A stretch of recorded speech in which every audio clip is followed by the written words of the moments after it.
কলকাতায় আসার পর থেকেই আমি ভাবছিলাম যে কিছু স্ট্রিট ফুড ট্রাই করব। সেই জন্য আমি চলে এসেছি সেক্টর 5-এ। কোথায়? অফিস পাড়া। এখান থেকে আমরা চলে যাব চৈতিদির বাড়ি, আমাদের আজকের দিন।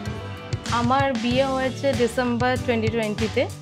আমার এই 5 বছর হতে যাচ্ছে। কলেজ থেকে আমার ফ্রেন্ড থেকে নিয়ে আমার এখন মানে আমার জীবন সাথী হয়ে উঠেছে। ওকে, লাভ ম্যারেজ। Love marriage. রূপসাগরে দেখেছি সোনা কাঁচা মানুষ মনের। আমি ওকে মেয়ে হিসাবেই দেখি, আমি কখনো বৌমা বলে মানে সেটা ভাবি না।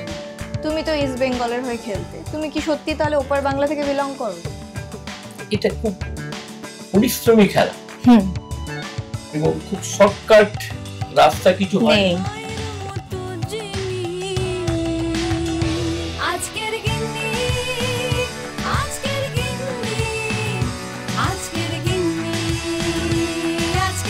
চোখ রাখো নিউজ লাইভ বাংলায়।